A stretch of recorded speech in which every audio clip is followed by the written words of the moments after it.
ખેડા શહેરમાં પડેલા ધોધમાર વરસાદના કારણે હાઈવે ઉપર આવેલા ગીધવાણી છાત્રાલય પાસેના રહેણાંક વિસ્તારમાં વરસાદી પાણી ઘરોમાં ઘૂસી જતા લોકો ભારે મુશ્કેલીમાં મુકાયા હતા।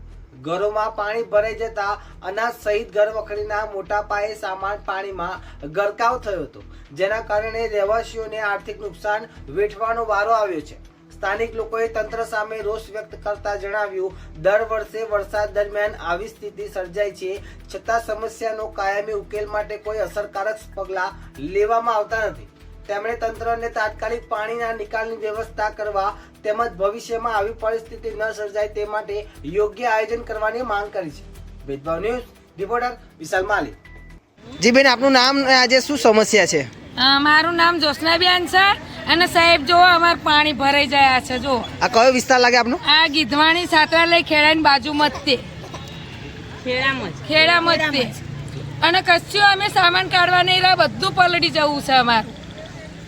હવે શું કરે, કોઈ જોવાય આવતા ને વોટ લેવાનો તો પગે લાગીને વોટ લઈ જાય છે અમારી જોડેથી, અને અમે ના હોય ને તો મહેનત મજૂરી કરીને અમે અહીંયા વોટ આપવા જઈએ છીએ। બોલો આનું કરવાનું શું કયાડ?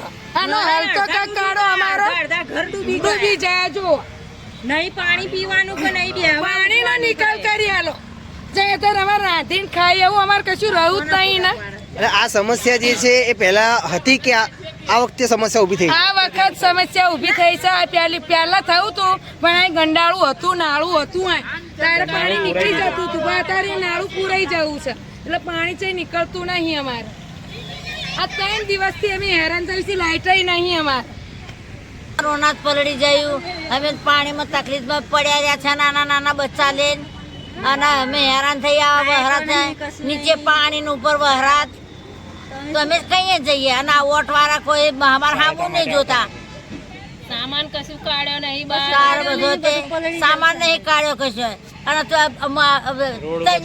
રોડ ઉપર પડ્યા રે ભૂખ્યા તસ્યા। 12 મહિનાનું 1 વર્ષનું અનાજ બધું પલળી ગયું નહીં, મીઠું કાઢવા દીધું કે કશું જ નહીં કાઢવા દીધું। કોઈ જોવાય એમાં તો સામું જોવાય કોઈ નહીં, વોટિંગ ના ધડી રખાય।